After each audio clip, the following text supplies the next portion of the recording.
মানুষও প্রতিবাদ করতে জানে, এটাই তার প্রমাণ। একটা কথাই বলতে চাই, নারীরা কোনো ভোগ্য বস্তু নয়, নারীরা কাম চরিতার্থ করার কোনো বস্তু নয় যে তাকে দেখলেই লালসা জেগে উঠবে। যত সহজে মানুষের লিঙ্গ জাগে, তত সহজে কেন মেরুদণ্ড জাগে না?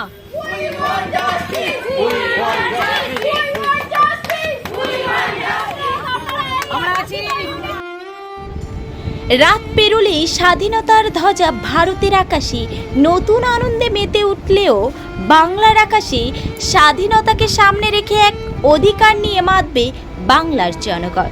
তারই প্রতিচ্ছবি আজ হুগলির খানাকুলে ফুটে উঠেছে। স্বাধীনতার এই মাসে পরাধীনতার বাঁধনে আবদ্ধ হয়ে প্রাণ গেল এক ফুলের কুঁড়ি। প্রস্ফুটিত হওয়ার আগেই ঝরে গেল নরপিশাচের করাল ঘাতে। হ্যাঁ, ঠিক শুনছেন, আরজি করের তরুণী ডাক্তারের অকাল মৃত্যু। এমনই অনেক তিলোত্তমাকে বহু মায়ের বুক থেকে ছিনিয়ে নিয়েছে কিছু ভক্ষক। দেশ স্বাধীন হলেও নারী জাতি কেন আজও পরাধীনতায় আবদ্ধ? নারী জাতি নয় ভোগের বস্তু, এমন নানান কথা তুলে ধরার মধ্য দিয়ে নারী সুরক্ষা ও স্বাধীনতার দাবিতে আজ জমায়েত হয়ে মৌন মিছিলে সামিল খানাকুলের বহু মানুষ। তারা খানাকুল বাস স্ট্যান্ড থেকে ব্লক মোড় সহ বিভিন্ন জায়গায় পথযাত্রা করে। ব্যুরো রিপোর্ট, এটি ভারত।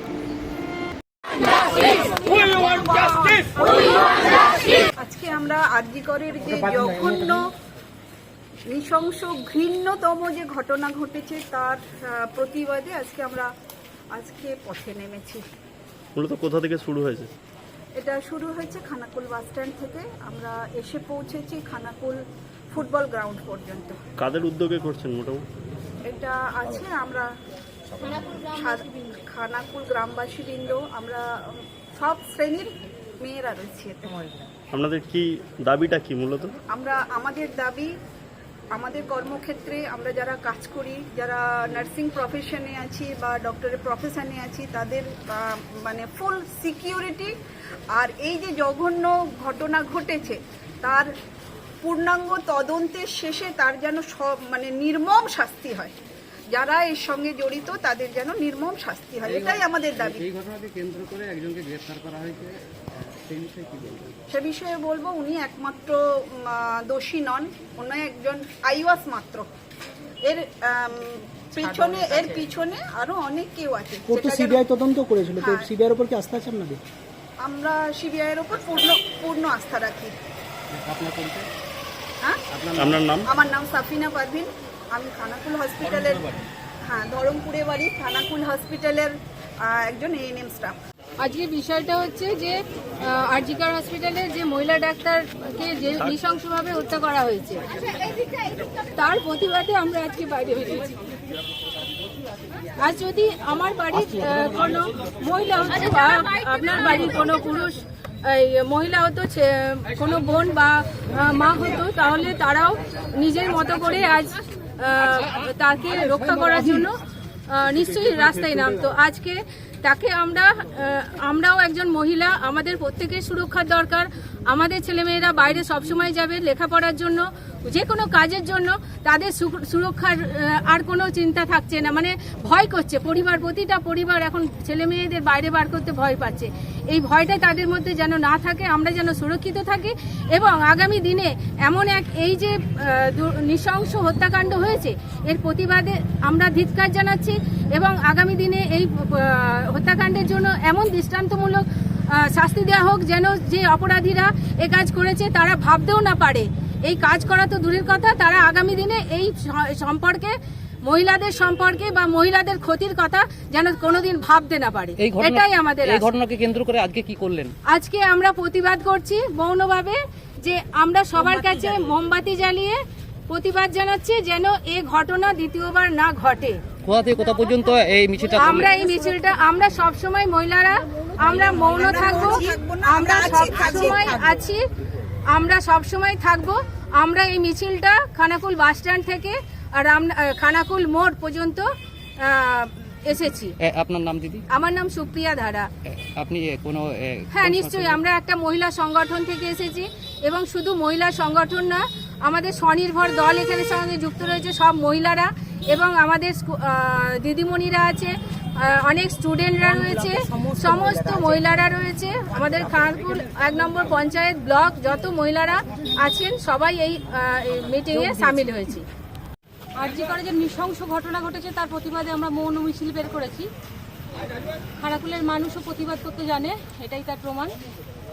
একটা কথাই বলতে চাই, নারীরা কোনো ভোগ্য বস্তু নয়, নারীরা কাম চরিতার্থ করার কোনো বস্তু নয় যে তাকে দেখলেই লালসা জেগে উঠবে।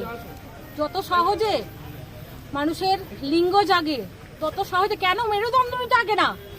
আজ আমি লজ্জিত, আজ আমার চোখ দিয়ে জল বের হচ্ছে। আজ মেয়েটির আত্মা যেন শান্তি পায়। একমাত্র মেয়ে, বাবা মা চলে গেল, আজকে ন্যাশনাল এলিজিবিলিটি টেস্ট ক্র্যাক করতে কত কষ্ট হয়, কত কষ্ট করে একটা সন্তানকে তার বাবা মা ডাক্তার বানায়, সেটা প্রায় সকলেই জানেন। আমার কোনো সন্তান নেই, আমার একটি পুত্র সন্তান আছে, সে 9ম শ্রেণীতে পড়ে। তা সত্ত্বেও এই মিছিলে পা মেলাচ্ছি। আমি চাই শাস্তি হোক, কঠোর থেকে কঠোরতম শাস্তি হোক, এবং শুধু একা সঞ্জয় নয়, সঞ্জয়ের সঙ্গে আরো যারা যারা যুক্ত, সে যত প্রভাবশালী বাবার ছেলে হোক না কেন, তাদেরকে খুঁজে বের করে খুব দ্রুত কঠোর থেকে কঠোরতম শাস্তি দেওয়া হোক, ফাঁসি দেওয়া হোক। মৃত্যুদণ্ড ছাড়া আর কিচ্ছু চাইছি না। আপনার পরিচয়? ঠিক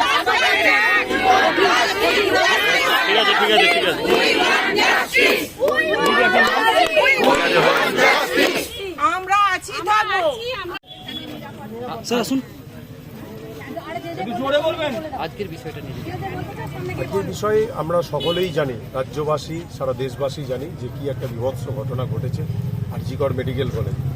এখন ঘটনা শুধু আরজিকর মেডিকেল কলেজ নয়, এটা সারা পশ্চিমবঙ্গ সহ সারা ভারতবর্ষে এটা একটা সামাজিক ব্যাধি।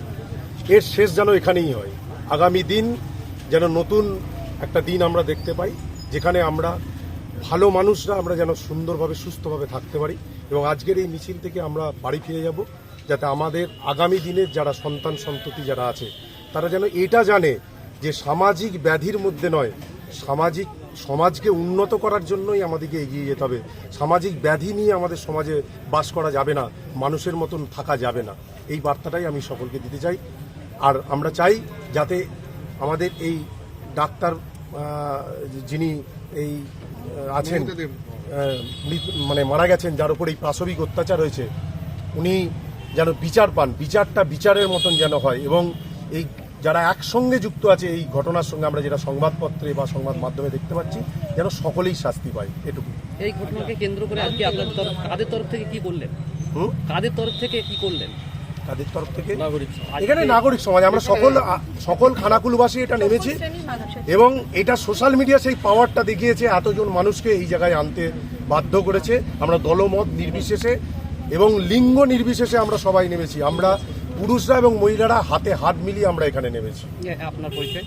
আমি কিরণময় নন্দী, আমি পেশায় শিক্ষক এবং লেখালেখির সঙ্গে যুক্ত।